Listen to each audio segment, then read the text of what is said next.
Hey, Fran. Welcome to Life and Style with Francyne. My guest today is a teacher, a published author, speaker, consultant, an overcomer. Yes, an overcomer of the triple D's: divorce, depression, and domestic violence. Joining me today is Coco Roberts, who's here to talk about her story and encourage us all. Please join me in welcoming Coco to the show. Hey, Coco. Hi, how are you? I'm good. How are you? I'm good. Thank you for joining us today. I was so excited to interview you and hear your story, just reading about, your background and Mhm. how you're doing some amazing things. But let's talk about you've experienced some highs and some lows. Let's talk about that low point in your life.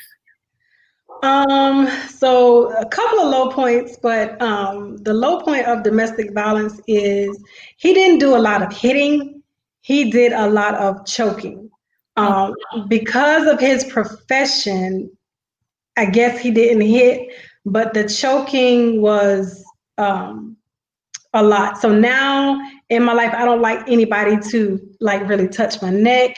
I don't like for you to play as if you're choking me because it triggers something in me. It makes me want to defend myself.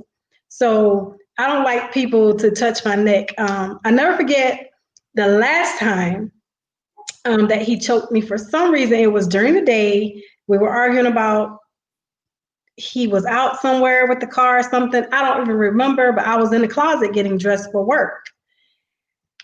And he came in the closet with me and he turned the lights off and he started choking me. And it was like, and I'm thinking in my mind, why did he turn the lights off? Like, what's the purpose of the lights being off? But then he was just, just choking me. He was like, say something else. And I kept talking. Um, you know, I don't know. So I finally got out of the closet and I ran downstairs. I called the police. And one thing I will tell women is if police don't believe you, judges don't believe you, because I had the police to tell me if he really wanted to hurt you, he could. Well, after I went to the doctor the next day, I have, proof that my larynx or whatever was, it was hurt and I yeah. was talking hoarse from being choked. So I have proof. Finally, I get a restraining order. And while I'm in the office, the receptionist says, a restraining order is just a piece of paper because if he really wanted to hurt you, he could. And I'm like, say what? Are you serious? So a lot of times I think people don't want to say anything because they feel like people don't believe them. And because of who he was, um, outside of our home, he was smiling. He was oh so humble. He was oh so, this wonderful person. But you did not know the person that I live with behind closed doors. So this was your husband, Yes, correct? yes. Okay. How how long were you married, Coco? We were only married, honestly, for 2 years, but we dated for 10. Wow. Yeah. And did you, in that time frame, the 10 years and so 12 years together, Uh-huh. did you get any sense of that he was abusive? Usually there are signs, right? You said it was not physical as much as it was just a choking, which that's enough, Right. right? But did you get any sense when you think back to it? That's a long time. I'm sure he Right. should, because you can't hide in in sheep's clothing forever. Forever. There were, and I think we as women, I was younger then, and I Yeah, think we as women sometimes feel as if certain things that they do are cute. He isolated me a lot from my friends, yeah, not so much my family, but from my friends. Well, why are you wearing that? And where do you think you're going with that on? And when he's upset, he would buy me clothes. So when I say that first couple of years I didn't see it because I'm thinking, oh, he's just buying me clothes because he wants to buy me clothes. Yeah. He bought me clothes. He used to send me boxes of clothes. But thinking back, there were signs of, when we did argue and he would be upset for whatever reason, no reason. There was a lot of when he talked, he loved to hit his fist and he loved to pound on stuff. And he loved to, his voice was always fluctuated. So Yeah. I will tell women, especially young girls, who are you on the phone with? Why are you on the phone with this person? That's a sense of control. They want to control you because they want you to be totally dependent on them. And I will tell young girls and women, if he's hitting his fist while he's talking to you and he's pounding on the wall when he's talking to you, or if we're in the car, he's pounding on the steering wheel or the dashboard, sooner or later, that fist is going to hit you. That fist is either going to be like me around your neck, or it's going to be a punch in the face, a slap in the face. It's going to be something. Because I'm like you. Don't touch my face. Don't even play. Yeah. Don't do the little ain't no love tapping. Yeah. You know what I mean? That's just that sign. So when was the breaking point for you where you were just said enough is enough and I'm out? Did you have children? Did you guys have children together? We did not have children together, but he had 3 daughters and I had 3 sons, and they were, somewhat close. The youngest daughter was more closer to us than any of his children. And I remember one time, and I'm going to get to your question. I remember one time my son, after I left, my son told me, he said, Mama, I used to sit in my closet because his room was right next to us. He said, sometimes I used to sit in my closet just to listen to your room, to make sure that he wasn't doing anything to you. And I don't want to cry, so forgive me. So the breaking point was February 21st, 2011. He was supposed to be getting dressed to go to church because every time we broke up a lot, but we always seem to get back together. Oh, I'm going to go to counseling. Oh, I'm going to go to church. Oh, I'm going to do better. He was supposed to be getting dressed for church. I'm cooking dinner for my middle son. It's his birthday, so I'm going to cook his favorite meal for his birthday. I go to the store and I come back and all hell has broken loose. And I'm like, what is going on? He was in the kitchen and he got mad at my youngest son because he turned the TV. And he got into it with my youngest son, and my oldest son grabbed him off of my youngest son. And next thing I know, we're standing in the kitchen. He goes in the room and he comes back. So now my kids are standing behind me. And so he's standing there pointed with a gun. And a gun.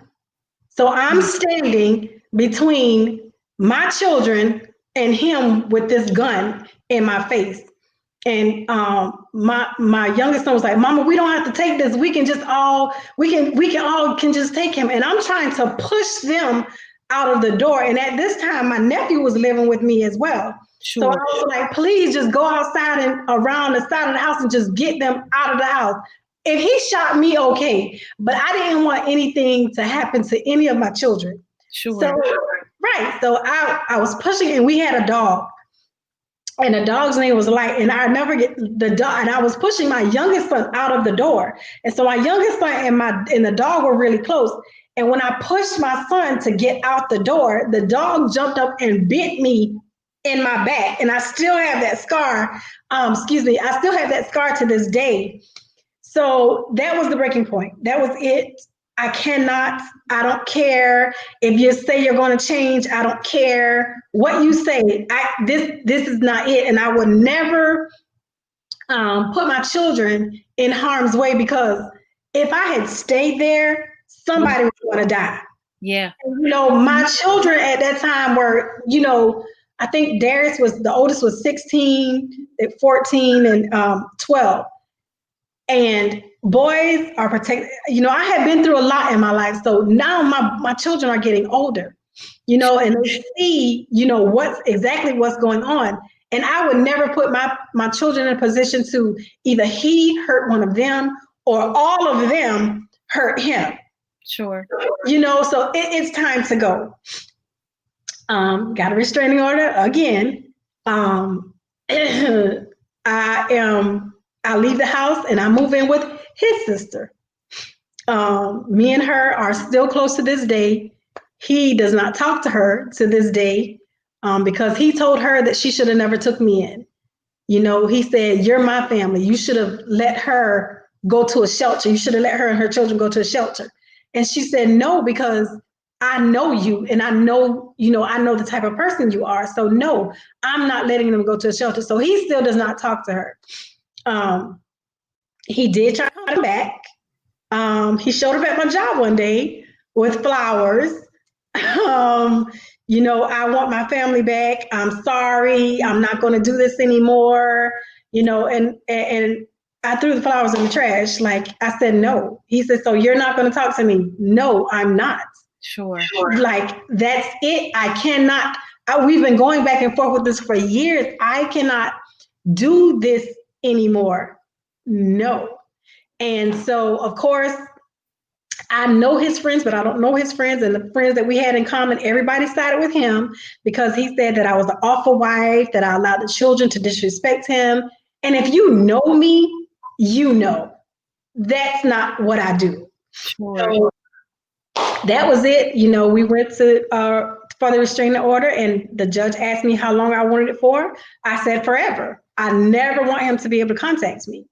But before the restraining order, like I said, I moved in with his sister, and when I moved out to find a house of my own, he started stalking me. So, girl, he was in the car. And I didn't know, my dog used to bark all the time and, stuff like that. And I'm like, what is this dog barking at? And I started seeing someone. He had taken a picture of this person's truck. He had researched this person's old address. Like and he told someone, my son and during this time, between this gun, that was February, March, my oldest son goes to jail. Oh my God. God, what are you doing to me? I just want to drive off this bridge because it's too much. Yeah. Yeah. My first baby, jail, now prison. God, what are you doing? I'm trying to get. So he would go down there and visit my son at the jail, and he told my son he couldn't believe that I put a restraining order on him. Yeah, I was riding by your mama's house, but I didn't think she was gonna call the police on me. And he texted me like I had 100 messages on my phone, and one night he was calling my phone, and I just kept hitting ignore. And he texted me. He said, "I know you hear me calling you because I'm outside your window." Some would say, "Oh, right, that's a lot." Yeah. And yet you're here. I'm here. Still here. Still here. I mean, I just wish there was never, ever a need for a month for domestic violence awareness. Right. I wish that never had to be. Right. I see so many stories on social media where just a recent story where the young lady asked her husband for a divorce after she caught him cheating. I saw that, and he shot her in front of the three children. In front of the three children. Yeah, and I saw that. I tell women, do not take stuff like that lightly. Like, if he threatens you, I don't care how much you think it's a joke. Oh, he doesn't mean it. Do not take stuff like that lightly. And I know that honestly, I should have never married him because we had problems way before we got married. But I settled, and I already had 3 children. I was young, and I settled. I already had 3 children. And he used to love to say, "Nobody gonna want you with 3 kids, and nobody gonna love you like me," and all this other stuff. Yeah. And if you sit there and you listen at people long enough, they'll get inside your head. Yeah. I don't care how much confidence. And if you know me, you'll know that I'm one of those strong-willed people. Like, Yeah. I have so much confidence in myself, but I allowed him to get in my head, you know, and why, I don't know why, why, but you know, I'm thankful to God that I did not get hurt, and I'm thankful to God that my children did not get hurt. I'm thankful that we got out. You Yeah. know, Now, how long ago was this? this was 2011. So fast forward to a high point. Mm. Let's talk about, I'm sorry, I didn't mean, Yeah, yeah, to, make you cry. you're good. Fast forward to a high point where you are now writing books. I am. And how did that come to be? Were you always a writer, and that was just something that was suppressed during the marriage, during your relationship? What Um, what was your first book? my first book was Losing Yourself, and believe it or not, I did Losing Yourself 3 times. That was the third time. I did it where I just kind of typed it out and took it to like a home Office Depot and laminated the cover, and you know, I got it out. And then he had a friend who kind of put the book together for me, and it never did anything and it never went anywhere. So I just revamped the whole entire thing, and what you just showed was what came to be. So, like, honestly, that book came out in, I would say, 2009, really, but it did not flourish until I was away from him and I redid it myself. And I really had a great support system that believed in me, and they helped me. And I put my first book signing together. And in 2012, the one that you just showed actually came out. So yeah, I was super excited about that. And losing yourself, was that autobiographical? Was that your story? No, not my story. Some of it, a little bit of it is my story. The part of losing yourself is I did. You know, I was working. I remember working at Bank of America. I was a teller manager, and because of his profession, I'll never call his name. I'm just not. Because of his profession, he was like, "Oh, I want you to quit your job. I want my wife to be able to travel with me." So I quit my job. You know, and I let him do whatever it was that he needed to do. And a lot of women are like that. You know, we kind of lose ourselves in our mates, and some men are like that too. So we kind of lose ourselves in our mates. We let them flourish, do what they wanted to do. I had started and stopped school so many times, you Yeah. know, dealing with him, having to uproot myself. I uprooted myself with him, I want to say 3 times, uprooting myself back and forth. And, you know, so that's what took me so long in school. So, you know, it's just one of those things. It's But a chapter. It's simply a chapter that is no longer, it sounds like it no longer really has power over you. it doesn't. It's just It part of the doesn't. story. It's just part of It the is. story. You know, Now I'm sure I have my autobiography coming out. It was supposed to be out in April, and I apologize to everybody that has pre-ordered. But I'm telling you, it is one of the hardest things that I have ever written, because as you can see, I'm talking to you about it, sitting here, you know, shedding tears. So this autobiography has been one of the hardest things I have ever written in my life. Not only do I have to relive that, I had to relive my relationship with my dad. I had to relive certain things that happened to me growing up. So it really is a hard book to write. And I said all that to say that when this book comes out, I am sure that I'm going to have some backlash from it, but it's simply my truth. And you cannot be mad at my truth. There is paperwork that backs up my truth. So, and you know, since then, he has told people finally the truth. But I'm sure that because of who he is, you know, there's still going to be some backlash from it. But I'm ready for it. are you implying that he has some kind of prominence in a certain area? He was. Okay. He was an athlete. I'll say that. He was a professional athlete. I'll say that. Okay. And we can leave it at that. We don't even have to call this name. And I won't. Yeah, we don't have to call this name. Okay, so that makes sense. Why? Yeah, I could see that. Well, let's talk about another um, book that you wrote, a children's Uh-huh. book. Yes. Yes. Talk So, about Princess and the Penguin. so the Princess and the Penguins, of course, is totally fictional. I just wanted to write a book with a African American princess because I do not see a lot of African American princesses in any books. And it doesn't have to be a princess. I just wanted someone that looked, like I wanted someone that looked like a child, African American Black girl. And I remember seeing a story. I think it was on Facebook where one of the girls, she did not like her skin. She did not like who she was. And so I just wanted to out. The only Black princess I ever saw was the one from The Princess and the Frog. So I just wanted to write a book that, had a Black princess in it. And so there was The Princess and the Penguins.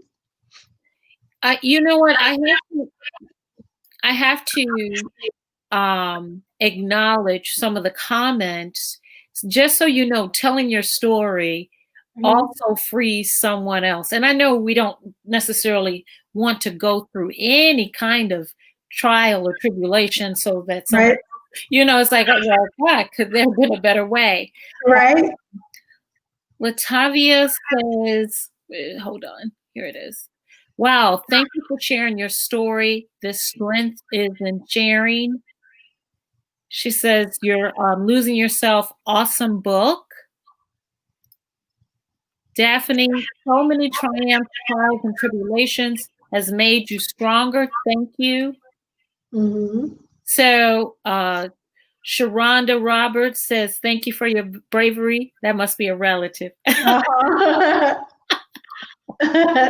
But it's just good to know that you have a tribe of people, that are rooting for you in this space. And, it's just good to know that. How about, so you're writing books, you're doing public speaking, correct? Mm-hmm. So Say again, I'm sorry. So you're writing books, you're Uh-huh. public speaking, Uh-huh. and now, because I believe you've written 4 books, is that correct? 5. 5. I have 3 children's books and 2 adult books. Wow. Yep. So you know a little bit about writing books. I do. I do. So talk about your and so you also serve as a consultant. Yes. So consultant / coach, if you will. I used to get, and I still get sometimes a lot of people asking me, like, how did I get started? What's the process? I've written a book, but I don't know what to do next. So if you're one of those people, I can absolutely help you. I give you the first 10 steps, the first crucial 10 steps to self-publishing. No, I cannot tell you how to get published by a business. I can only tell you how to self-publish, which is what I did to me, which is more, it's more gratifying to me. So if you have written a book or you want to write a book, you're thinking about writing a book and you need those steps, absolutely contact me and I can help you. I don't want you to be like I was the first time. The first time I did go through a publishing company and they charge all these fees for all these things. They sure do. They do. And after I sat down and I researched and I looked and I looked and I looked and I'm like, okay, you charged me for this and I could have done this for free. It took me 5 minutes to do. Yeah. And you charged me for this and this is free and all I needed. And one thing I always give out this free tip. You need an ISBN for every single book that you write. That's just a given. Okay. Yeah. Do not let anybody tell you, oh, we will give you an ISBN for free, because that's a lie, because that ISBN now belongs to them. Now, it does not belong to you. Yep. I learned that lesson. Do not accept an ISBN from anyone. Yep. Invest the money in yourself and purchase your own ISBN. Yeah. So trust me, I know what I'm talking about when it comes to self-publishing. Sure. Yes. And your books are available on Amazon, correct? Yes, they are. Yeah, that's Yep. well, congratulations, girl, because I mean, writing Thank a book, you. publishing a book, you know, it's a process. It's a very, It is. you know, I just remembered the process and doing like you the first time, going through like one of those vanity presses and Yep. and it at the time I didn't know, so it was like, well, I mean, this'll work, you know? Yep. Um, and then when thankfully was able to get all my prints and my like my masters or whatever, but it Mhm. was like never again will I do Never. and they No. really think they're gonna market. It's like, but they want you to pay them, right? For that Right. sale. Right. Right. Yeah. So you're doing consulting, Mhm. doing, for publishers, I'm sorry, for authors, aspiring authors who want to self-publish. And Right. you take them through a 10-step program. Yep. Okay. And there's a fee for that, right? There is a fee for that. There is absolutely a fee for Yeah. that. There's nothing wrong with charging people for the things that you have learned that you have poured yourself into over years of Yeah. time. Yeah. And if you want it, I invested in myself when I first started. I'm still investing in myself. I'm still learning. So I've went to seminars and I've went to other things. So if you want to be successful, you have to invest in yourself. Yeah. Like Yeah. Yeah. you So just have to. talk a little bit more about so now you're working on the biography. Mhm. Um, what else is Coco doing? I know it's kind of, how has the pandemic, and we're still in the pandemic, anybody Yeah, watching. I yeah. don't, just because we're over it doesn't mean it's over. Right, right, right, right, You right. and I'm not laughing, but how has the pandemic, what has it caused? Has it caused you to pivot?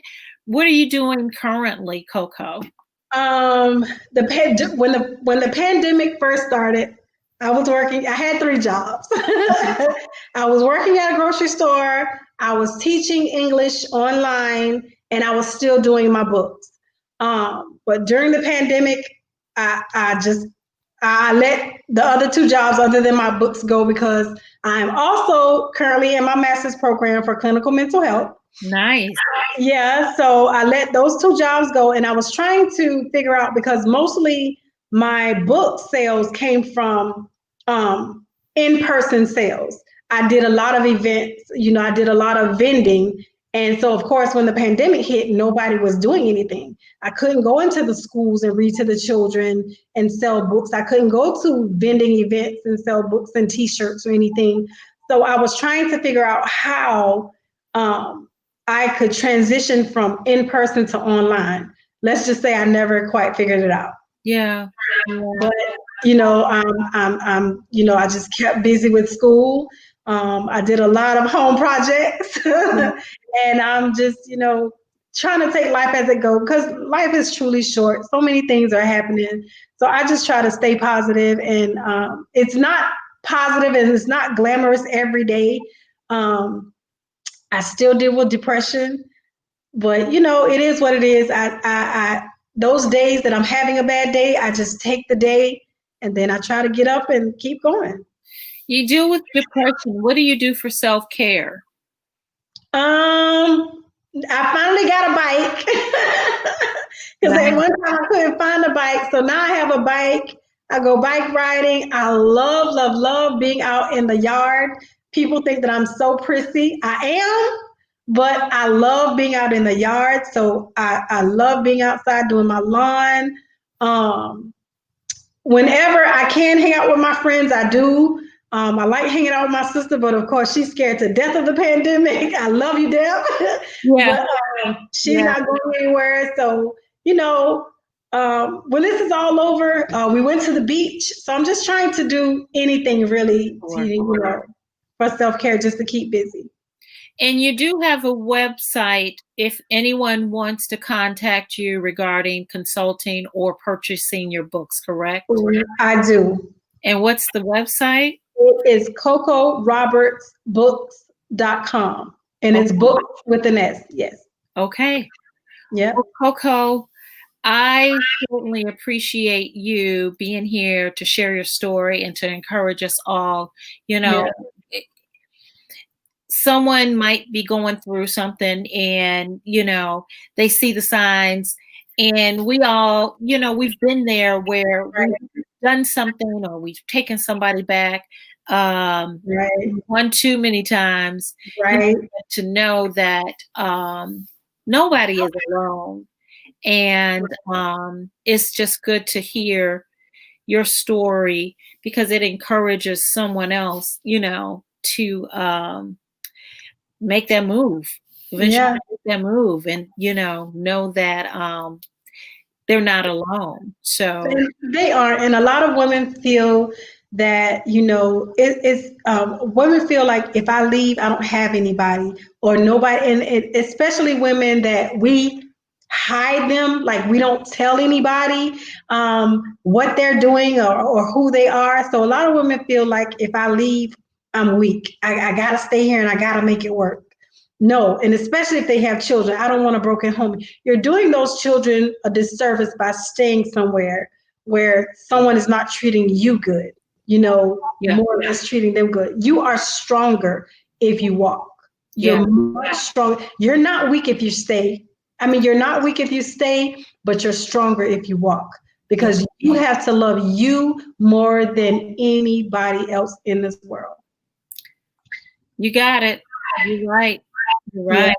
Thank you so much for joining us today. We appreciate you coming on the show. We wish you well. Thank This you. pandemic is going to be over at some point, and we can continue. We can pick up where we left off and flourish. Yeah. Looking forward to the biography. Wish Thank you you. well on that. I know, we just commend you for being brave enough to tell your story and share with us today, the little bit that you have. And we just look forward to the biography. Thank you so much. Thank you, and take care and have a great rest of the week. You too, Francine. Bye bye. Bye. Wow, what an amazing woman. Again, as we said, you are not alone. There is the National Domestic Violence Hotline. If you're experiencing domestic violence, you can call these numbers listed on the screen, 1-800-799-SAFE or 7233, 1-800-787-3224, or go to www.thehotline.org.